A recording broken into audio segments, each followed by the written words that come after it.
freshman sensation that we all knew would be one and done.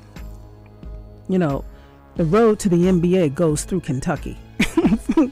Kentucky University, in case people didn't know that. So this young man came out of Boston, and I think I know I spoke of him while he was still in high school, because Kentucky had won the championship that year, and it was about, okay, here's the business that they're in, and you can't knock them for it. That's what they do.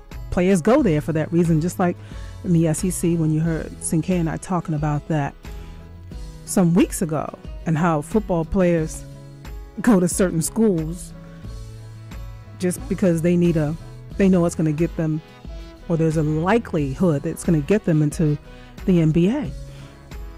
So I'd spoken of Nerlens Noel just for that reason, if nothing else, while he was still a senior in high school on his way out, and they were trying to figure out what school he would choose. And I said, oh, it's Kentucky without a doubt. You know, he want to play in the NBA.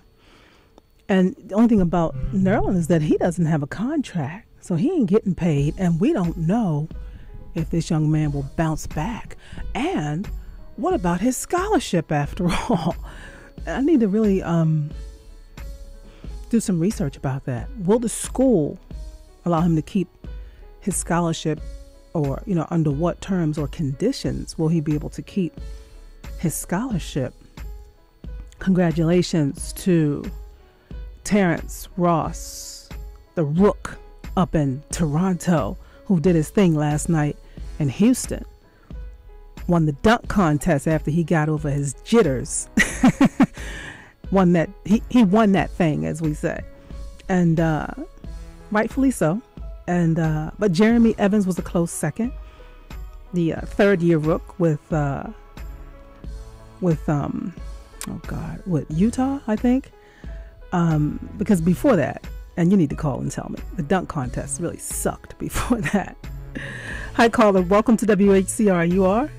Yes, Steph. This is Jay. What's up, Jay? Nothing much. First and foremost, did the dunk contest suck? Noel won't lose his scholarship. Oh, okay. And if he has a career-threatening injury, which this injury is not considered, he has an insurance policy. So he's all right. Cool. He's not in any danger of being penniless. Thank you. Let me ask you another question before you get off into your commentary. Did the dunk contest suck for you, or did you see it? Say that again? The dunk contest. Right as you were calling, I was inviting the listeners to call and tell me what they thought about it. To me, right before the last couple of dunks between the two that were left to show us what they were really made of. I didn't see the contest. Terrence Ross won. He's a rookie up in Toronto. It was him and Jeremy Evans, a third-year rookie out of Utah, plays for the Jazz. Oh, okay. So. Yeah, but what else is on your mind? What's going on? Welcome. No. We weren't here last week, so I should say welcome back to. I'm glad to be here. Yeah. Oh, you wasn't here last week? No, because of the snowstorm, the threat of the snowstorm, the general manager first and foremost thinks of safety. Our safety. Oh, okay. So they put the station on automated, So yeah, I got lucky and had. I didn't know that. I didn't know that. You didn't miss me. That's Well, it's only a little bit of snow. It wasn't gonna kill you. And the funny thing is, I have friends that live up in Buffalo. They always tease me when I start complaining about the snow here in New York. And the first thing they say, you don't know nothing about snow. Because they get it real, real bad. But no, I'm just wondering what's going to happen with my Knicks. I'm hoping that my Knicks will, start to do better. You know what I mean? And we'll see what the second half is. I'm just hoping that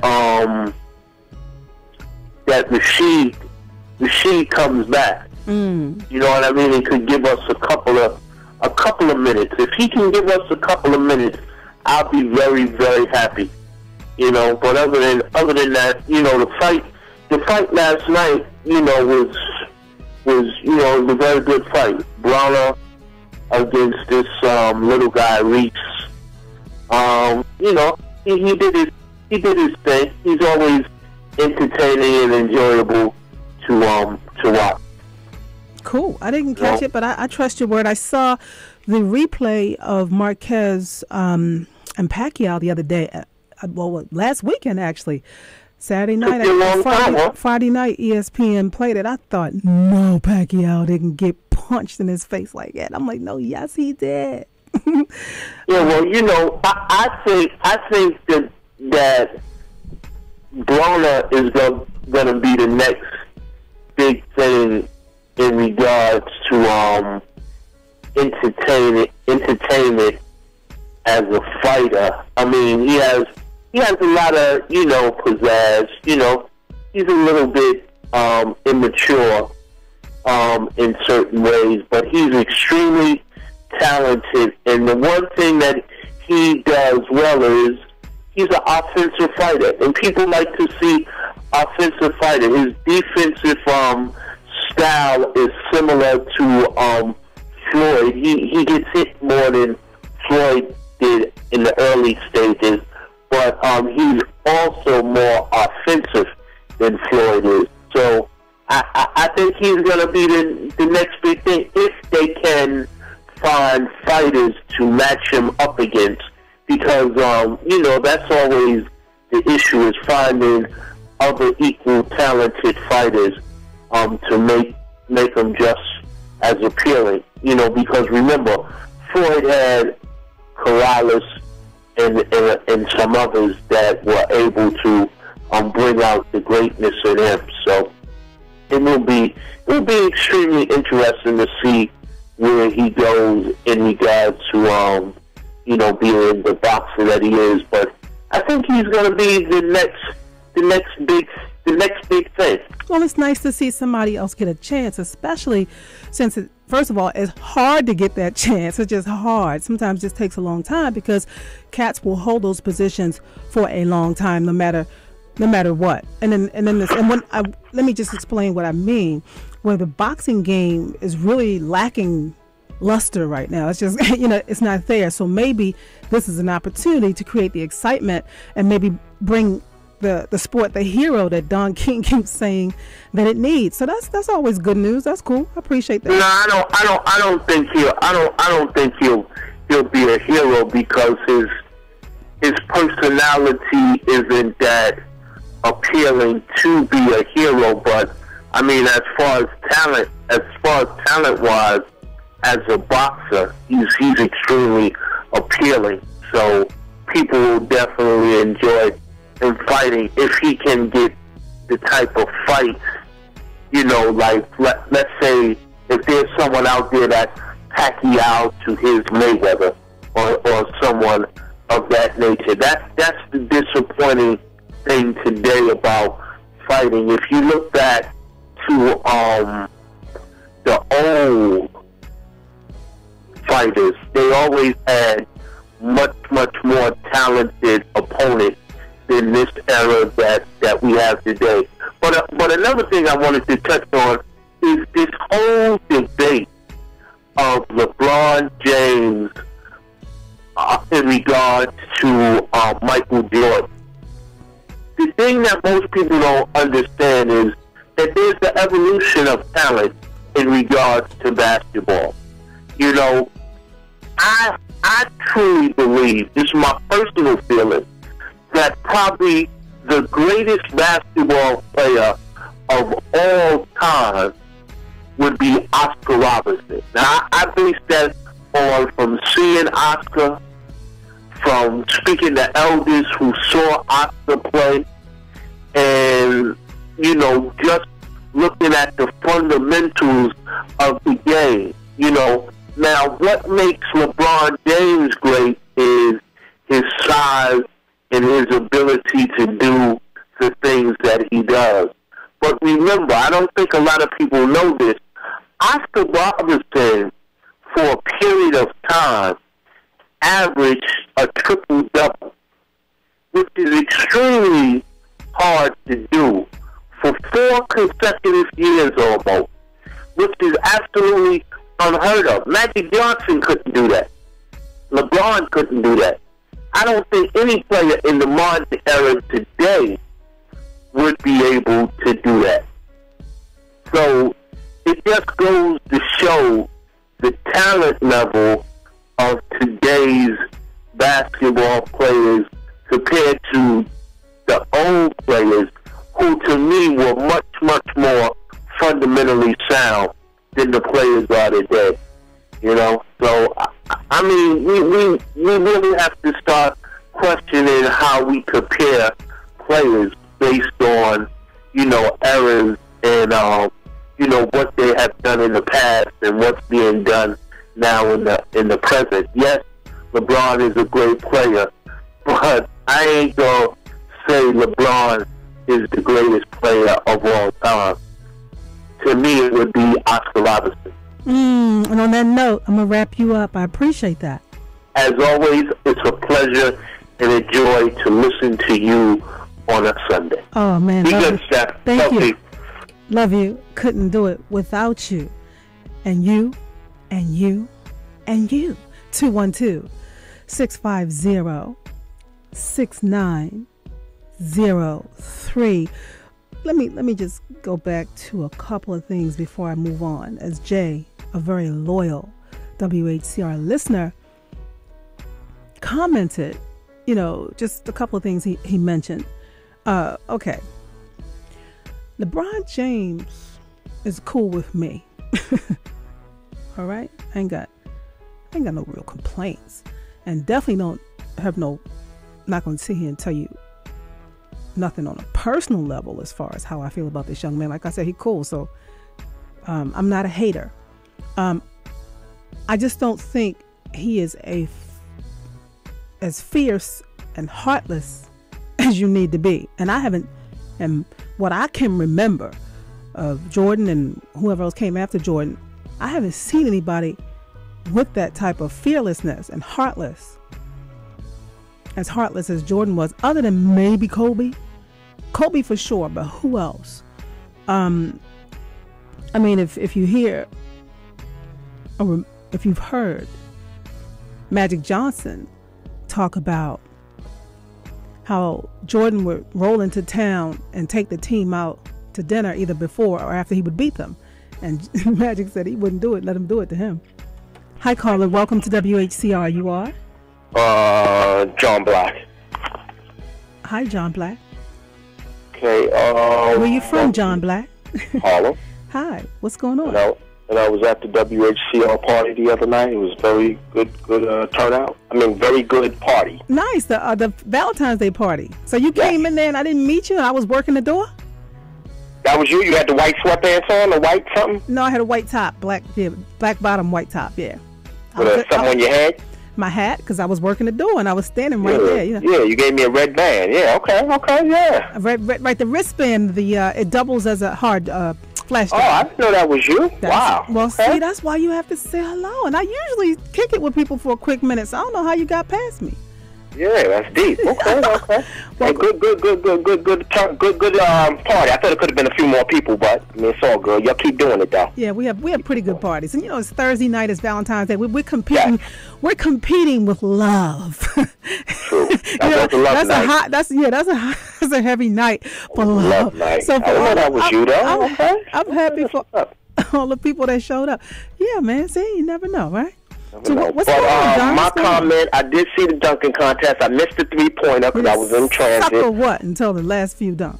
Say that again? No, I'm not. I just said, did it suck or what until the last few dunks? I thought that it was so-so, and like Charles Barkley said, why aren't the bigger names Blake and LeBron? Why? I mean, it was all right, but it was... They got to do better. It could be better. You're being nice about it. It did suck until the last few dunks where Terrence Ross, who actually won it, and Jeremy Evans, kind of like the jitters by that time had worn off, and they cut loose and let it roll. And then, you know, here's my take on it. I don't, you know, anybody else can call up and chime in and tell us what you think. It's like a changing of the guard to some extent. These, you know, Blake is still pretty new to the league. Out of the names I heard you rattle off, LeBron James. LeBron's been around for a minute. So what?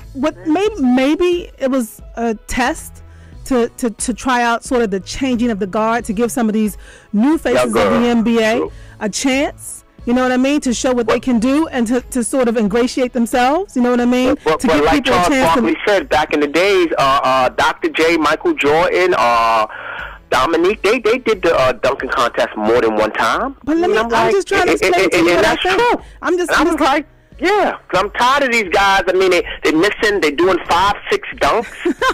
I mean, did you see it? It's like kind of embarrassing. Okay, so let's cut to the chase. You might see the Stars back next year because of last night. How about that?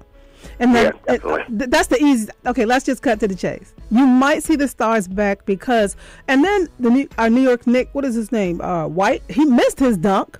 Then did you see that? Yes, exactly. Humiliating. James White. James White missed his dunk. Then another cat came right behind James White, couldn't get his dunk off. Then Gerald Green from the Pacers, who tried to do the 2 hands in the rim after they cut down the net. You know, so that was crazy. Let me just console you. They got to do better. But Steph, let me say also, you was mentioning the guy Chandler who used to play with the Knicks. What's his first name? You said he has an irregular heartbeat? Is that what you said? Yeah. Oh, I didn't know that. Okay, because I like that. When the Knicks did that 3-way trade for Melo, right? He was part of that, right? I believe so. Yeah, it was him, Felton, and somebody else. Right. Gallinari, right. Gallinari. Yeah. I thought the Knicks gave up a lot for that. Yeah. He's got an enlarged heart, yeah. Yeah, of the greatest, like your former caller said, he thought it was Oscar Robertson. I didn't see really Oscar play. I know he was great, all the stuff I read and looked at, but I don't know. I like Earl Pearl. I like Gervin, David Thompson, Charlie Scott. I mean, yeah, it's a lot of great ones. I mean, really. Really. But I thought the controversy was Michael Jordan was asked who was better between Kobe and LeBron. And then he said Kobe because he had more rings. Right, Am I missing something, Steph? No, that was it. You know, that was it. But a lot of times, in addition to that, you do hear people either trying to compare Kobe or LeBron to Michael. So, you know, it was. Yeah, Mike's in his own league. But what do you think about that question between LeBron and Kobe? What do you think? Kobe. Yeah, Kobe. Yeah, why? I just opened up the show by saying I did not think LeBron James was as fearless and as ruthless as he needed to be, and I'm interested in seeing what he would be like without playing with Dwayne Wade. Although the dude got a bag of talent. I mean he's, you know, and he's got the stats, and he's probably gonna, you know, for however much longer he continues to play, he's gonna set standards and set records and break this and break that. But there's these things that are called intangibles, my friend, no matter what you do. And Michael Jordan and Kobe Bryant have it. I haven't seen anybody with it the way Mike had it since I've been watching. Cast, and Kobe does have more rings. Let me answer the question. Let me finish. Hold on. One second, John. So, in spite, and I appreciate you bringing that up, they did have supporting cast, but you can still stand them, like take them out of that circle, out of that group, and standing alone, they are still pretty fearless cats.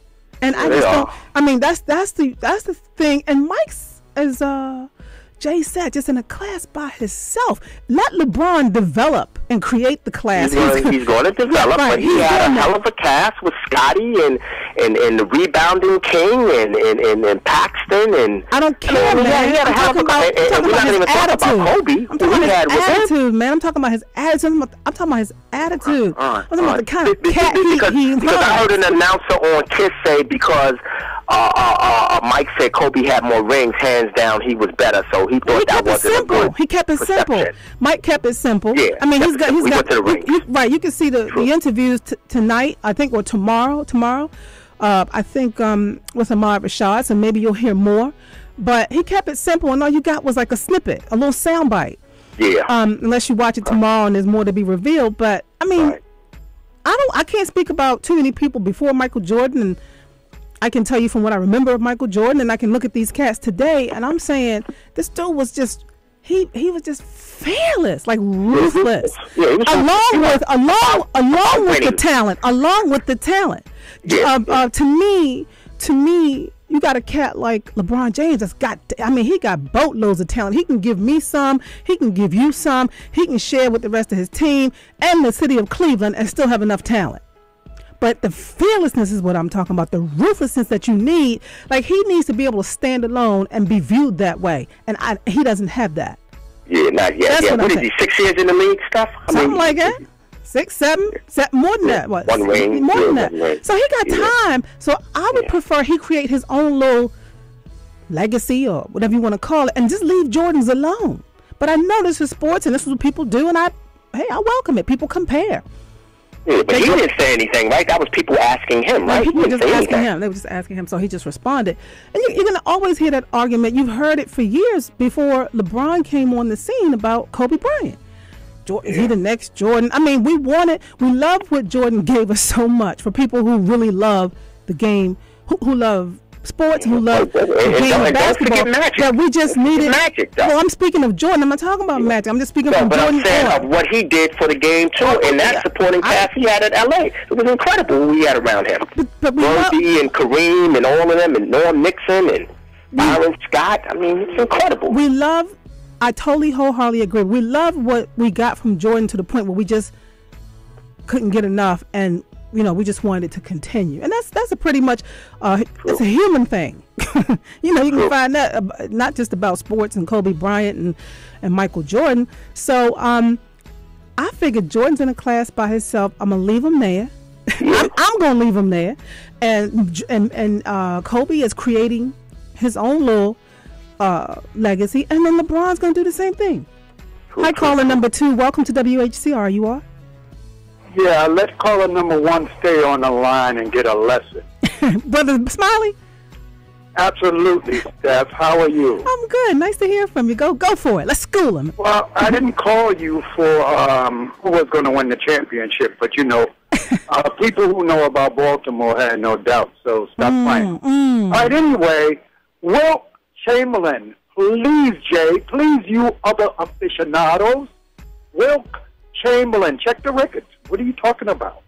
Oscar as our number 1 man, and I think he was the number 1 or something like that. Yeah, are you comparing point guards or 2 guards to centers? You can't do it, Jay. Back up. All right? Wilt Chamberlain. I hope you got that. All right, Steph. Always nice to be a part of the show. Thanks, Brother Smiley. Boxing, Jay, just to let you know that I'm always out here, Jay. No, Jay. No. You're not old enough to talk boxing. All right. So what about Bill Russell? I can feel Bill Russell, but you have to understand the standard. Jay was correct in saying the era that they play in and the sort of like the surrounding supporting cast. All of those things are correct, but go to the videotape. Wilt Chamberlain establishes the most records continually for his whole career. Let's not talk about right. But Bill Russell got more championships. Well, we can argue that. Because you said go to the record book. I'm going to go to the record book, and it's going to say Bill Russell 11 championships or whatever he got. Yeah, but now we're talking semantics about supporting cast and those other things. I'm talking about individual achievement. Okay? Okay. That's what the discussion was about. Let me just remind people that you are listening to WHCR 90.3 FM New York, the voice of Harlem. If you want some of this, you want to get in on this, call 212-650-6903. And Brother Smiley, I have to second that because that's the point I was making as well to John Black. Who you invited to stay on the line while you school him real quick. I said it's about the individual. I get the supporting cast, but when you talk about individual, it's really hard to compare a lot of people to to compare anybody to Michael Jordan right now that came after him for sure. I'm speaking from what I know. From what I've come to know, from what I've learned. That's the real issue. I think that these children that are on the air talking to you, Steph, they don't have enough knowledge. Hello. You a mess. Children, hello. You a mess. You a mess. Wilt Chamberlain, hello. No, we're not going to say, Smiley, that he didn't have good stats, but, I mean, other people had good stats, too. I mean, Will did play good. He got some good stats, yeah. Yeah. Okay. But no, I'm with you. I'm with you. We're not saying that. I mean, we a lot of them played good. I mean, it's a lot of great players out there who had great stats. Yeah, but then go with the era, and if you take that same era, Oscar and I mean, you can do a Cousy. I mean, it depends on the era that you want to be expressive about. But when you go to the stats, as you stated, for the era that records were not even being kept, because we can throw Lou Alcindor or whatever you want to call him there. Right. Elgin Baylor. Yeah, definitely Elgin. Matter of fact, I have a picture. You know me. I have a picture with Elgin Baylor and Michael Jackson and the Jackson Six at that time. All right. Yeah. And I don't think too many people have that picture. Anyway, but I'm saying stats. Yeah. No, I hear you. That's stats. Yeah.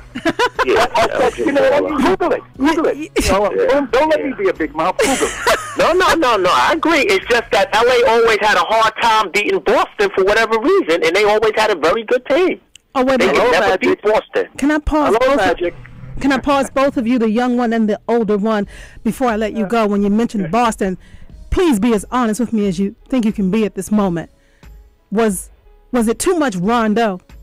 Because Boston's doing really well without him. People are afraid to say that. And now Kentucky is saying, well, maybe the other players will step up now that Maryland's Noel, their all-star center, tore his ACL and is out for the rest of the season. He was going to be one and done anyway. But you mentioned the Celtics, and I'm going in that direction eventually. But while I have both of you, before I let you go, are you surprised that Boston is doing as well as they are in spite of Rondo, and was it possibly too much Rondo? I'll let Brother Smiley, don't back out of it. Go ahead. All right, well, listen. I'll do it like this. You see, if you have a shooting guard, you have to let the shooting guard shoot, because that's his responsibility. But let's say if you're just asking a generalized question, no, I don't think it was too much Rondo. All right. No, what I'm asking is when you have a superstar point guard like that who can get it done. Now, you know I love him, and everybody else sort of is on pause, just waiting to be told what to do next, instead of like naturally, performing to their natural, just rising up to the occasion, man, and showing you what they're really capable of, and somehow letting all that coexist. Whereas though, without Rondo in the picture, everybody's like doing their thing. They're performing much better. They're winning. I don't think they've lost, but maybe one game, if that, since he tore his ACL or whatever. And I love him. So this is not a personal attack, but sometimes you have a player who can come in, who's on a team, who can overshadow everyone, and then you forget that some of these other players got just as much game, but because Rondo can carry so much weight and does, they don't really have to perform sometimes to the level that they're performing right now. So my question is, was it too much Rondo? No, I think it depends on the coaching, Steph. I'm not going to say it's too much Rondo, because you have to take the instructions from the coach. Okay. I think it was too much Rondo. Coach is allowing him to shoot. No, I'm not going to put it on him. I'm not putting it on him in a bad way. I'm putting it on him, and I'm explaining what I mean. I'm not putting it on him. I'm saying exactly what I just took a moment to explain. John Black, what do you think? I don't think it was too much Rondo either. I just think they had other talent on the bench, and once you get your signature to come in, you say, "Hey, I'm gonna show them what I got." Also, okay. So let me ask you this: did you think that they would be doing as well as they're doing right now without Rondo? I did not. Okay, but it's a lot of talent out here, Steph. You know how that is. Okay. Guys come off the bench and they ready. They say, "Hey, I'm gonna do my thing too." Okay. Yeah, a lot of talent out here, Steph. You mentioned that kid Green. I mean, everyone has flashes of glory, Steph. But if you're talking about why an individual has the ability to perform, it's coaching, and I'll still maintain that. It has nothing to do with Rondo. It has something to do with coaching. Well, the coach said it's his team, and I get that, because we all know that the point guard he's the coach on the floor. He runs the show. We get that. No problem. We get that. And a lot revolved around Rondo and went through Rondo to the point where other people were just invisible. And if you remember, another reason why I'm saying this, the Celtics were not playing that well before he got hurt, and they were losing to teams and losing games they really should not have been losing, and they were trying to figure out what it is, what's going on. They're too old. They need to trade somebody. This is the problem. That's the problem. Now, unfortunately, he gets hurt because we all are going to miss him or do miss him by this point. But the team is now playing better without him. That's where my question is coming from. Steph, what about Jeremy Lin? He's another one. We kept saying, the Knicks got rid of him. He comes back and he beats us 2 times, and he still looks like a superstar to me. I forgot, this guy could really play. And what's the question about him? I'm saying, because you were saying, like, you never know. The Knicks, everybody was saying, don't give him all that money. And when we trade him, he still looks like a good player. I was a little shocked that he could really play. I ain't got no beef with Jeremy Lin. That's a little different for me. I never had a beef. Well, everybody did. They said the Knicks should get rid of him. Don't pay him all that money. But he goes to Houston. Jeremy Lin, a superstar. First of all, Jeremy Lin ain't Rondo, and wasn't all that much running through no Jeremy Lin. I know. I'm just letting you know. This is just my response. Jeremy Lin ain't Rondo, and there was not a whole lot running through Jeremy Lin other than media. Great articles. The percentage of Asian, the percentage of Asian fans increased highly over the period of time he was here. Did you see him playing the Knicks both times, Stephanie? He's a great young man. I'm gonna get to that. Did you see both of those games? I'm gonna get to that. He's a great young man. His talent obviously, was discovered, when he got on the one of the biggest stages in the game, because he came out of the NBDL and he went to Golden State, and he went somewhere else and landed here in New York. So kudos to Jeremy Lin. To me, New York was a great opportunity for him, and he took it. Absolutely, a springboard opportunity. That's my Jeremy Lin take. I'm going to end with this. Okay, brother. Go ahead, Brother Smiley. Go ahead. I'm going to end with this. Chemistry is something that we don't see occur in a lot of teams. Maybe Boston had a certain chemistry with Rondo, and they had to reconfigure the mentality of the other players once he's not there and the chemistry is working. And I'll leave it at that. Thanks, Brother Smiley. All right. Peace and love. I love my sports. Thank you. Thank you, too, John Black. And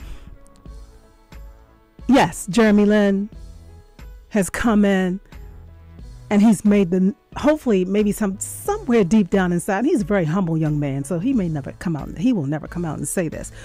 But he's made them regret trading him.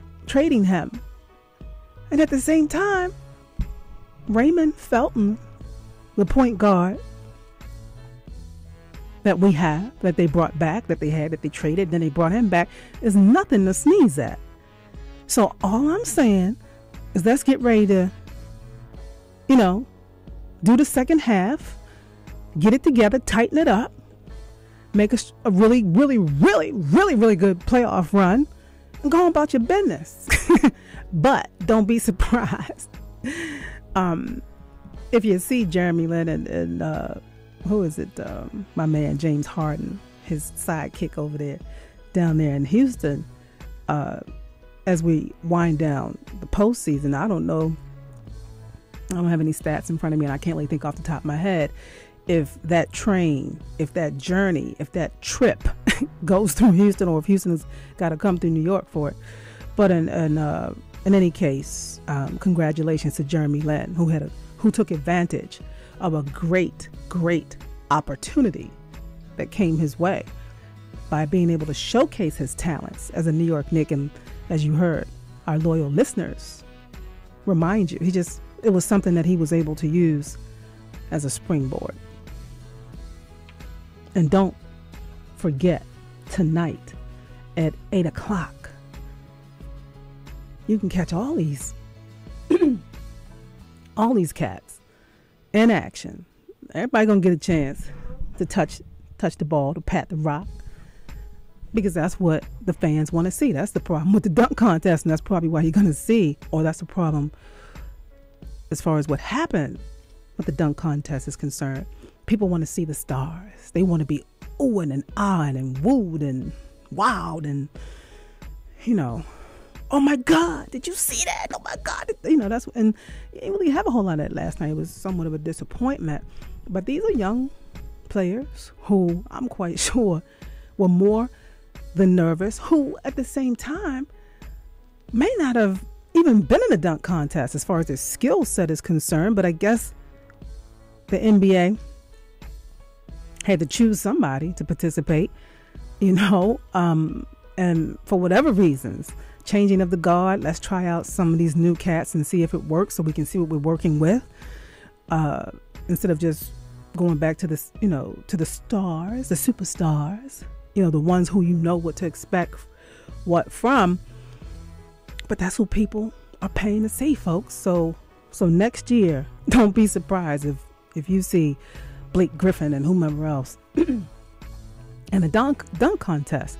Now, of course, you can turn on the TV at any point in time if the Clippers are playing and and have a personal, get a personal, dunk contest from Blake Griffin himself, signed, autographed, sealed, no questions answered who the winner is.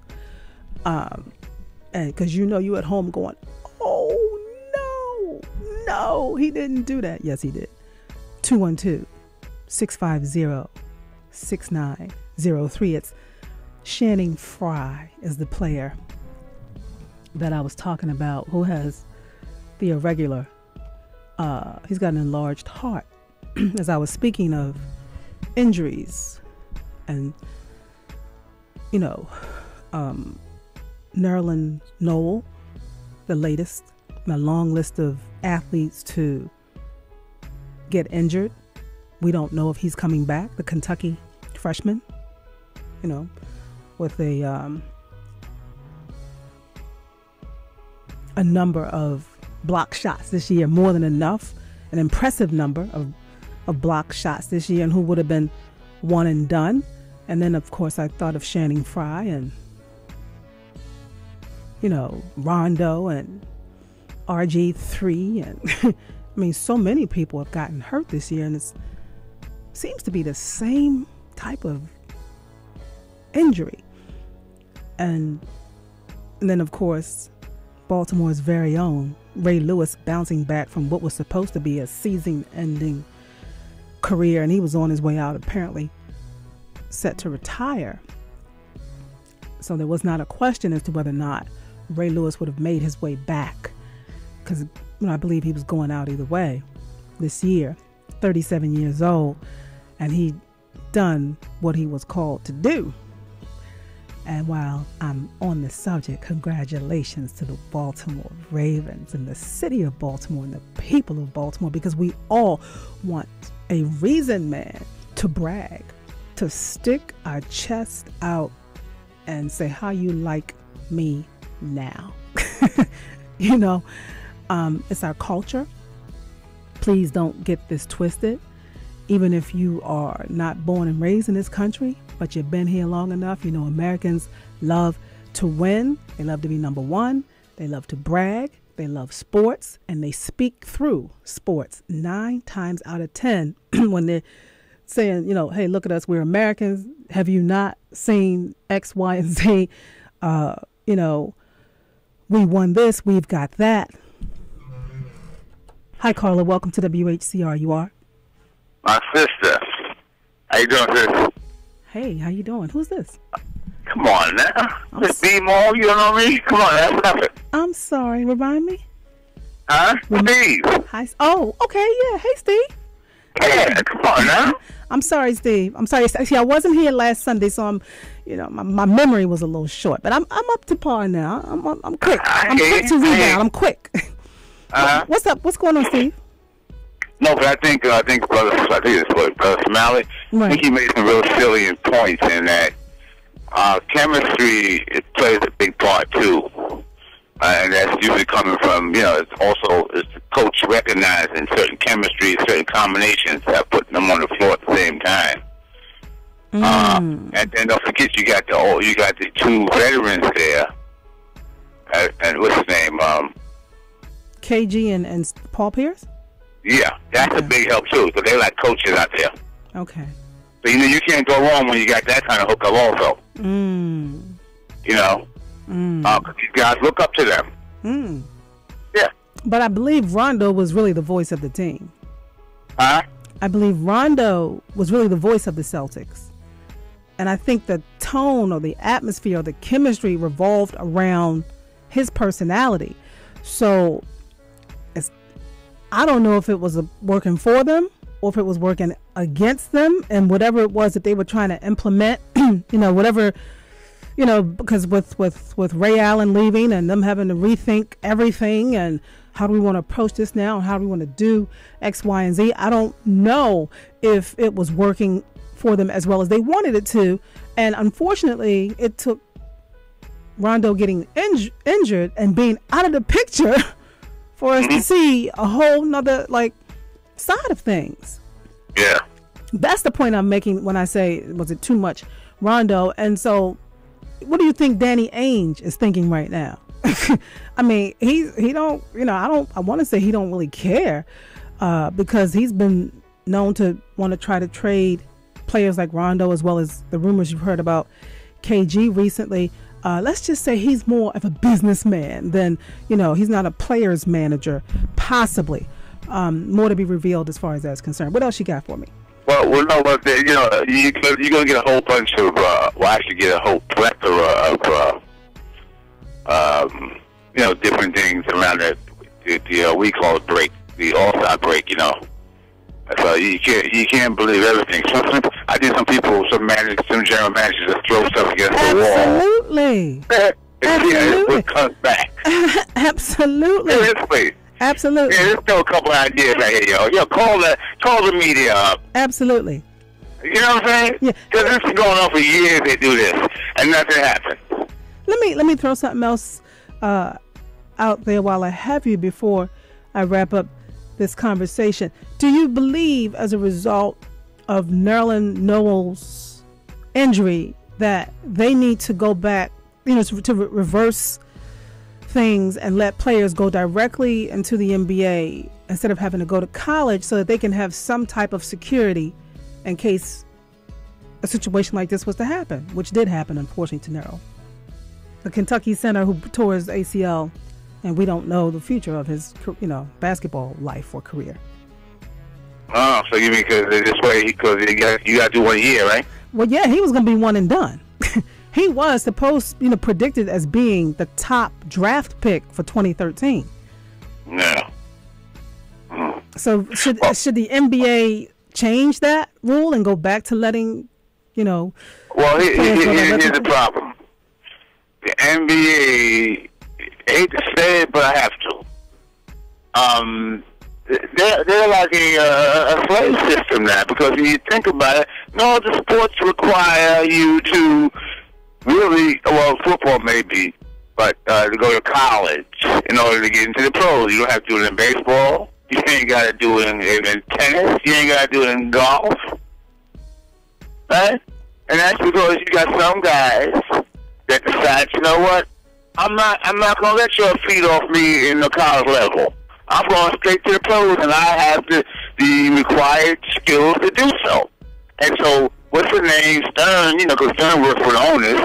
He's like, I got to put something in here to make them stop coming over here so young. That's what that was about, a stopgap measure on the part of Stern for the owners.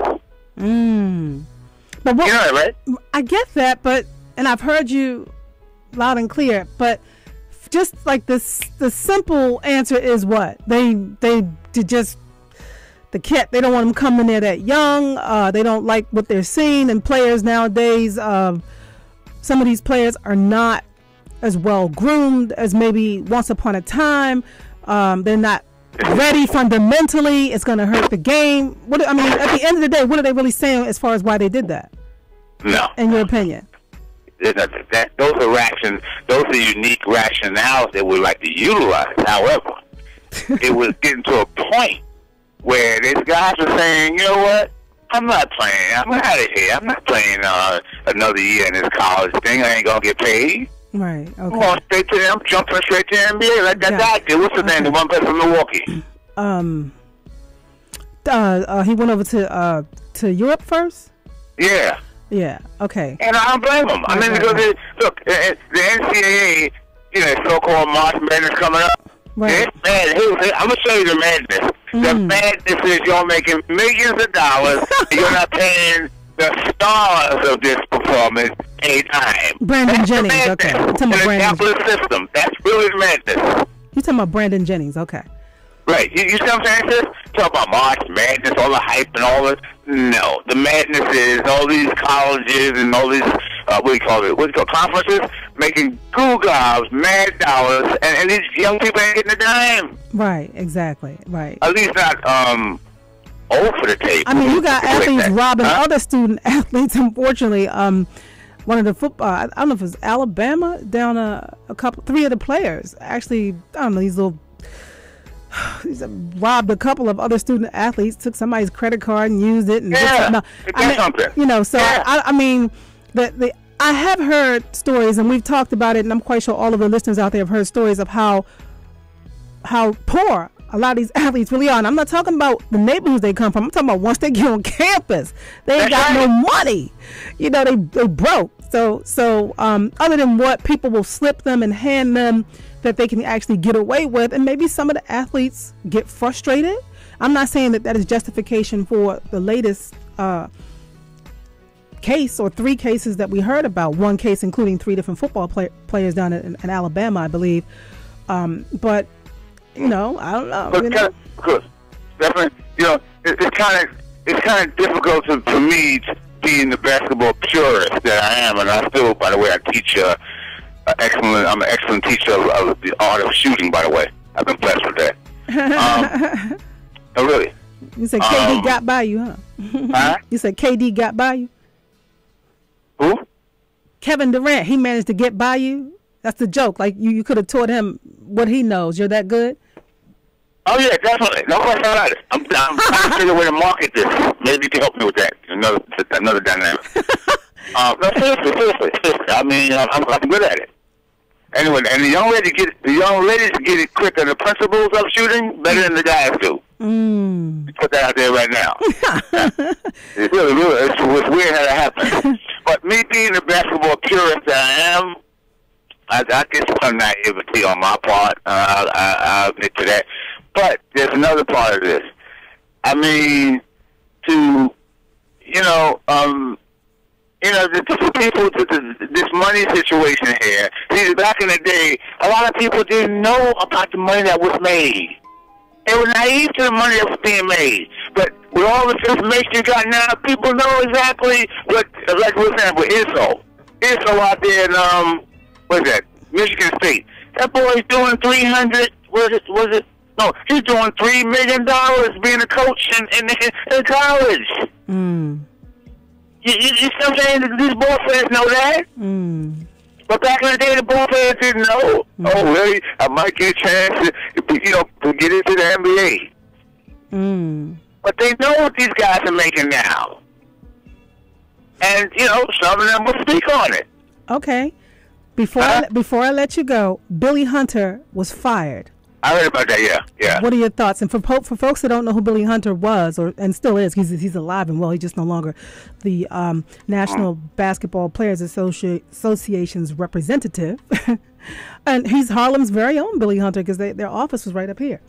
And they fired him for a few different things, including, what is it? I don't know if it's misappropriation of money. No, it wasn't that. Hiring a firm that his son supposedly worked for, and a contract, never really coming up with an official contract to cover the cost of like $600,000 a year worth of bills that the NBA paid that firm. The fact that they saying he never got his contract extension approved. And there are unfortunately also 3 ongoing federal investigations, so they're really not going to say too much more about it. And, Billy Hunter was the executive director of the National Basketball Players Association for about 17 years. Yeah, he goes back to like 1996, I believe. Hey, he's been that cushion for a while, yeah. So what are your thoughts? What are your thoughts on that? Anything? It sounds to me at this juncture, it sounds to me that he is some form of, I'm listening to some form of, I don't have it correct, but I don't have all the information, however, but it seems like there might be a little conflict of interest, and it's a no, it's as far as, what's his name, Fisher? Mm-hmm. It's like a no bill of confidence. What do you mean? That the membership, reason why they got rid of him. Like, they don't feel he was as vigilant as he could have been. Right. On negotiations. Right? Right. That's part of it. I think there was a vote to summarily show him the door. But on the other side of that, let's say he is suing them to get his job back. Okay. You're right. Right. You're right. Let me just say this, and I know maybe it's because of it's just a matter of clearing your image. Why would you want that job back? So at this point, maybe it's just like to make sure that when he walks away as clean and clear free as he possibly can. But why would you even want that job back? So on that note, I'll wrap you up. You got any final words? Anything you want to throw out there? Yeah. I think your girl came back, right? Who are you talking about? Channel 7. Who? Your girl. Did she come back? I'm not sure who you're talking about. The one that with the suffering cancer. Oh, Robin Roberts will be back Wednesday. The 20th. Yeah. She'll be back. It's funny. Let me just do a little bit of housekeeping. This is WHCR 90.3 FM, New York, the voice of Harlem. It's your girl, Steph, in the studio, and I'm on with Steve, one of our loyal listeners. It's the top of the hour. It is 4 o'clock on a cold Sunday afternoon here in the NYC. It beats snow. Homemade soup day. Right, there you go. It beats snow, so I'll take that. And Robin Roberts, and also this article I want to go back through before the end of the show that I thought about after Oscar Pistorius was arrested. That was written by Bill Rhoden the end of last year, like around Octoberish, and it's titled "Seeing Through the Illusion of the Sports Hero." And those were two things that were on my list, my end of the year list, as I reflected back on what stood out for me in the world of sports in 2012. And Robin Roberts was extraordinary. That was the word I had next to her name. And then I wrapped up the show with this article I'm going to try to get back into as I wind down. But yes, she's coming back. Here's someone, I used to be her stage manager some years ago. The world loves Robin Roberts, and she's because she has crossover appeal and when in this industry it's very, very important to have that, and everybody wants it. They'll lie if they tell you it's not true. They're lying. They want that crossover appeal, and for her to go from being she played college basketball down in Louisiana, I believe, because that's where she's from. And then she said that storied school. Yeah, she said she had to go to her 8 o'clock class because there was no WNBA at that time. So she got a degree and she graduated. She found her way to ESPN, and ESPN and ABC were always one and the same, except now ESPN is the the big brother, and ABC is almost non-existent. But anyway, ABC Sports, that is. And so she found her way to ABC. I believe the first time she started with ABC, she started doing stuff on ABC, was she started hosting Wide World of Sports, which was, history in the making of its own. I had never, Wide World of Sports that's one of those shows that they love. It's real important to them. They hold it close to their chest. It's always been anchored by, like white men for the most part, who were really great, I'm quite sure, during their time at what they did. But when you think of the history of Wide World of Sports, they didn't just give that job to just about anybody. They, matter of fact, Jim McKay. Do I have to say any more? There you go. Wide World of Sports. There you go. So for Robin Roberts, thank you, Highball. For Robin Roberts to come in and have to fill Jim McKay's shoes, and I'm just, going from one extreme to the other. Obviously, other people were in before her. And for her to be the first black woman that I've ever seen do it, and to have that crossover appeal and to do it as well as she did, ABC realized that. The ABC ESPN family did love her, still do love her a great deal. And they noticed something about her because she's really beautiful to begin with, good to look at. Oh, man, talk about speaks well. And I'm talking about in a very casual, conversational style that just is really attractive. You don't feel like she's talking over you.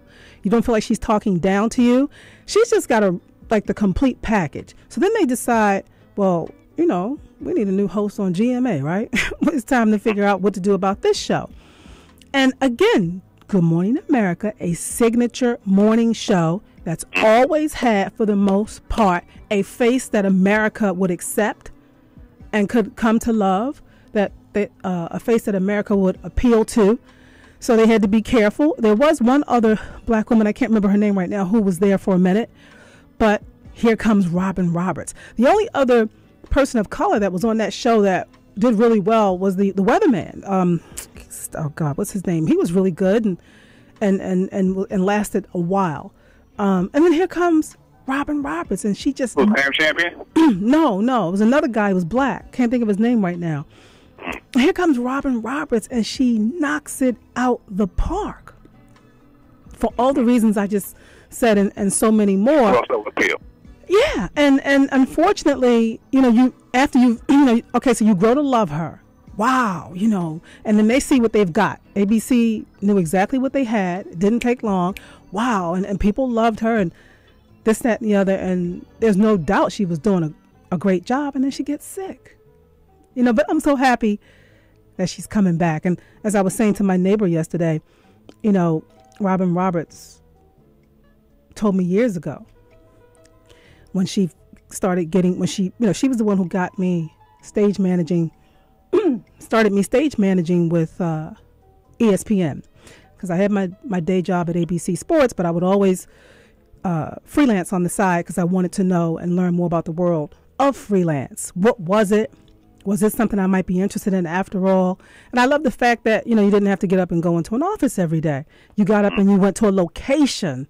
And that was just, attractive. What else could I tell you? And I remember when she crossed my path and I said, what can you tell me? I want to know how to do X, Y, and Z in this industry as far as advancing my career, my interests, and things of that nature. And Robin Roberts said to me, this is a relationship business. Don't ever hesitate to use your relationships with people, because that's how people get jobs in this industry and get opportunities. And don't ever feel bad about it. And I thought, wow. And then the next thing I know, she was recommending me to somebody, and I started stage managing the WNBA and then some other stuff for ESPN. So that's my Robin Roberts moment. I am so happy that she's coming back. And my neighbor's a little afraid. She thinks Robin shouldn't come back or shouldn't come back just yet. And I said, I think at this point, as far as the doctors and treatment goes, I think they've probably done all they can do for her right about now. They've got to test it out and see it. And the bone marrow with her sister, I think, right? Her sister was a donor. And, she's got this rare blood disease as, unfortunately, a side effect of her cancer treatment. And I think at this point, because she's been home, I think just about 7 or 8 months, and they've done everything that they can do, she's got to test it. It's either you're going to do it or you're not. And then here's the athlete in her, I believe. You know how they say, well, you got to play hurt, or you're going to, you got to play through this, or you just got to go out there. And I think, like she doesn't want to sit on the sidelines anymore. She knows what's at risk, and she's willing to go out there and try it. So everybody, send Robin Roberts some love. Keep her in your prayers and in your thoughts. She's still something. I didn't see this, but I heard about it. Mm-hmm. Did you see her interview with Chris Brown? Oh, when she basically, reminded him of what happened between him and Rihanna. I did not see it. I heard about it, and what's your question? No, I just heard from different people. I didn't see it either, but they didn't like it. People I know didn't like the interview with her and Chris Brown. I could see that because he came there to perform, and I guess to promote his next album or tour. Usually that's when they show up, or they have a new record coming out, or whatever. They're doing something they need to promote. And unfortunately, she brought up the incident with Rihanna. He got hot. I think he stormed off the set or something. And now it seems like they're coming back together. Well, yeah. I know I got to move on now. Yeah, they are back together. But that's because that's not sports, and it's not my business. And you can't tell a woman what to do with her man, and everybody knows that. Let me let you go, Steve. I'll talk to you later. All right, my sister. 212-650-6903. Call up. Join the conversation. Let me just do a little housekeeping before I get into this article, because this article said it and says it all for me when I think of this story, this Oscar Pistorius murder trial that's about to begin. Seeing through the illusions of a sports hero. I am no psychiatrist or psychologist. I did want to be a doctor coming out of high school, and I don't regret where I've landed. Not at all. I do what I love, and I'm pretty good at it. And people have responded well to me, and I'm very grateful, because that is something that people just don't give you. You have to earn that. But I'm thinking that if 80% of what we're coming to learn as the days go by is true, then, let me say this right, best way I know how. He's an example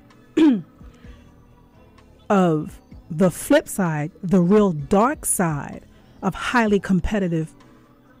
some highly competitive people, and not just sports athletes. Did you hear what I said? He's an example of what highly competitive people can be like, and not just athletes. This is what came to me, so I'm sharing it. I have a platform, and I'm gonna put it out there. There are, in some cases, some instances, times when you have people that they like winning is more than almost anything to them. And then you look at everything that he's had to overcome to become the Blade Runner, having his, the bottom portion of his legs amputated, and everything he came up against. Right? And all his determination and what he wanted to prove and who he wanted to become. And just wait, just listen. You'll hear more. And then I don't know how true it is at this point about an ex-boyfriend or another guy that might have been in the picture, some rugby player she was dating or whatever. But people with these types of personalities, and I remember Denzel Washington was talking about how he prepared for the role of the guy, what's the latest movie where he was the federal agent that was shot in Africa? God, tell me the name of that movie.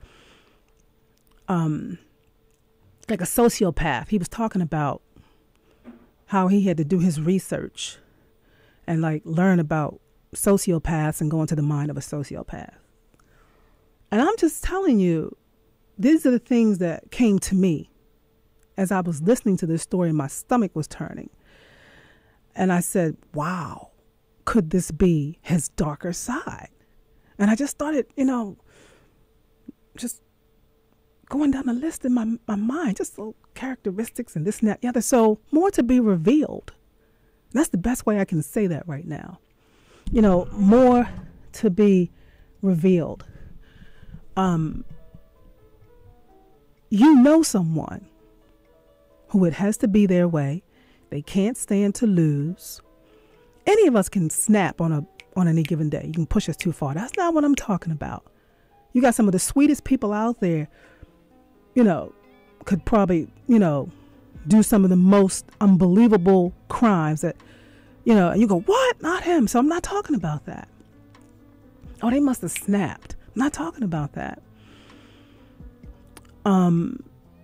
But you know some folks that, let me just keep it simple because I want to try to get into this article, but I want to do it justice, and my show is winding down. It's 4:13 and I got to wrap up at 4:27, 4:20, whatever, 28, 27, 26, 25. You know some people that they can't handle it and they can have it no other way. Then God only knows what other personal stories, along life's journey contribute to them being that way. Like I said, I know Oscar Pistorius had to overcome a lot. Now he comes from, I guess, a family, I don't know if you want to call them middle class or well-to-do or wealthy, but they fall somewhere within that range from what I'm reading. But still, sometimes it's not about, being poor or being rich. There's so much other stuff when you think of the psychology of people, man, our makeup, what makes us tick, different personalities. And that's really where I'm going with this. So his personality type is about to be exposed. If this is, if people, well, what I really want to say if it's done the way it's normally done, they go in and dig up all your little secrets. They're already talking about the fact that the police have been to the house before for domestic violence incidents or whatever. And here's the saddest part. He only just met this girl, or at least started dating her, in November. That's no time. It's 3 months. So yeah, in the back of my mind, I'm wondering, okay, was the word psychotic comes up and all these other things. And like I said, more to be revealed. But I'm telling you, don't be surprised at some of the stories that, people start to tell and what you hear. Yeah. So anyway, I will tease you with a few paragraphs of this article that I'm going to get back into next week in its entirety, because I'm not going to have enough time to do it justice. But keep it in mind, seeing through the illusions of the sports hero. And everybody's talking about Michael Jordan's 50th birthday, and yesterday I'm watching television and they talked about how well packaged he was, because apparently he was mean to his teammates and he was just so ruthless and fearless as a competitor. Now thank God he didn't kill nobody while he was out there playing. Thank you, God, because that was, can't live that one down for sure. They brought that up and how well packaged he was. They marketed him extremely well. And what Bill Rhoden, to me, is reminding all of us of is that these athletes are just like you and me. They're human. They're everyday people with bad attitudes. They have bad days. You know what I mean? They're not necessarily always nice. Now, you never will hear me talk about athletes like this for the most part. I'm saying this now to make a point, as far as this article is concerned and this Oscar Pistorius story. But because they give us bragging rights, they make us feel good, right? And for some of us, they create a life for us, seriously. You know what I mean? Some people love sports and love athletes just that much. Their whole world revolves around it. Countries, you know what I mean, are ranked according to how well they win. The United States is, wholeheartedly guilty of that. What do you think those Olympics are about? And I had said that to the Japanese soccer coach when I was in Tokyo at a press conference. And he said, it shouldn't be that way. It should be about honor. The Japanese tradition and culture is about honor and love for your country and, things of that nature. I'm like, yeah, it is. But we just happen to like to use it to take it a step or two further. And not just we as Americans, I mean other countries as well. It helps to paint a picture of them and creates an image, and it forms and translates into respect as well, which in some people's mind translates into who's got the power. The Chinese writer who did the show after the Mavericks beat the Heat 2 years ago, because we were all down in Miami, and I had him on the phone, I believe either the week before or the week after, or something like that. And he talked about how important it was for China to be able to stand up and be just as proud as anybody else and say how good they were. They were just as good at this, that, or the other as anybody else. And now Yao Ming is developing the Chinese basketball league. And we'll see how that turns out, especially because, the NBA is just dying to get into the international game, get into that whole market, much more than just sticking their toe in now, like they do with these games that they schedule, like the trip the Pistons and the Knicks took to London a month or so ago, 3 weeks or so ago, just to sort of test the waters.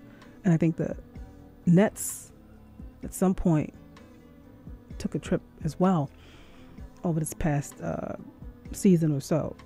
But in any case, you heard this writer. It was important to be considered good, great, better than, to be able to stand up and be able to stand alongside and amongst the rest.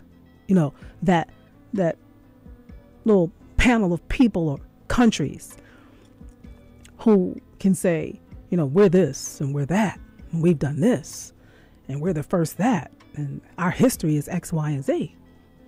And I've told you enough reasons already.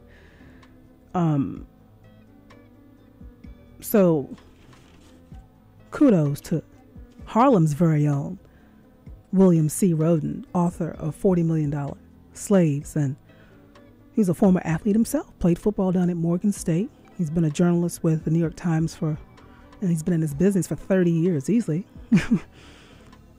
May not have been with the Times the entire 30, but he's been around. And he always manages to nail it. And the older you get, the more, you speak your mind, and you earn that. Or you speak your mind even more. And you earn the right to say things. And if you Google this article, it's from October 22nd.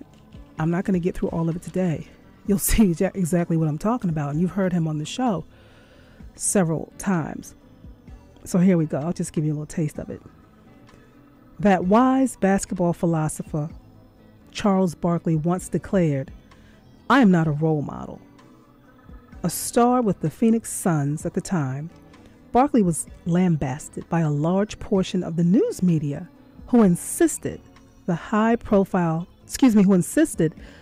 high-profile athletes, by virtue of their celebrity, should act like paragons of virtue, even if they weren't. I should call him and see if I can't get him on the show for next Sunday and bring this article back in. That's what I'm going to do. I'm going to track him down this week. Barkley, in his text for a Nike advertisement, was referring to role models, not sports heroes, but the concepts come from the same deep-seated need to make things what they are not. And, they also talk about what it did for the country itself, that Oscar Pistorius' success. So I'm not making this up, y'all. And I understand that people want you to say good things about where they're from, it carries a lot of weight, and they want to be seen in a good image in a certain light, and also that translates into, as I said before, and this is a simple way I can describe it, being well respected, as well as being included, invited, accepted. When you're talking about politics alone, so we'll leave that there anyway. And not being bullied and rejected and made to seem like you're invisible. And you know what happens when people don't respect you. So just think of countries that get no respect. Let me start at the beginning of this second paragraph one more time. Barkley, in his text for a Nike advertisement, was referring to role models, not sports heroes.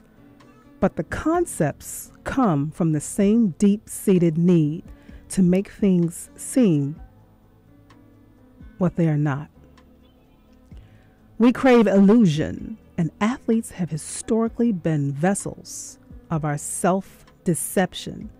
In light of the dramatic falls of Michael Vick, Marion Jones, Barry Bonds, Roger Clemens, Tiger Woods, and now Lance Armstrong, we need to either recalibrate our definitions of the sports hero or scrap it altogether. The concept is based largely on ignorance. The less we know about an athlete, the easier it becomes to invest him with lofty ideals. The ideals have little to do with the athlete's character and everything to do with creating an artificial construct that serves a need. Man, I got one more paragraph. I can squeeze this in. Sports heroism contains a number of elements. There is the emotion of heroism. My father loved Joe Louis and Jesse Owens, and he wasn't alone. They were icons of an era. After Louis defeated Primo Carnera in 1935, a writer for the Los Angeles Times gushed, "The colored race couldn't have chosen two more remarkable men than Jesse Owens and Joe Louis to be its outstanding representatives." Owens is being hailed as the greatest track and field athlete of all time. Same thing goes for deadpan Joe Louis, whose decisive defeat of Carnera has sent the scribes scurrying to the dictionaries, seeking superlatives of greater scope than any they've used before. There is also the propaganda of heroism. Louis and Owens, the grandsons of slaves and the sons of sharecroppers, were tools of an American image-making machine designed to show the world, and Nazi Germany in particular, that the United States had it right. But the heroic reality, based on a myth to begin with, is often grim. Louis battled drug addiction for years, was forced to fight past his prime, and wound up destitute. Again, if you want more, Google this article dated October 22nd, titled "Seeing Through the Illusions of the Sports Hero." I am going to do my best to get in touch with Bill Rhoden this week and see if I can't get him on the phone for next Sunday's show, and I'll go through the remainder of this article. Roots is up next. C. Vivian Stringer, head coach of Rutgers women's basketball, is attempting to get her 900th win. And I just want to say that so she'll know I'm watching closely. UConn disappointed her and her team, I think it was yesterday, because that was a chance, the first of I don't know how many chances it'll take for her to get that 900th win. She's at 899, and let's all pray she don't stay stuck there for long. All right, y'all. Tonight, the NBA All-Star Game, 8 o'clock, Alicia Keys, halftime entertainer. Don't compare her to Beyonce. Just let her be in a class all by herself. You know what I mean?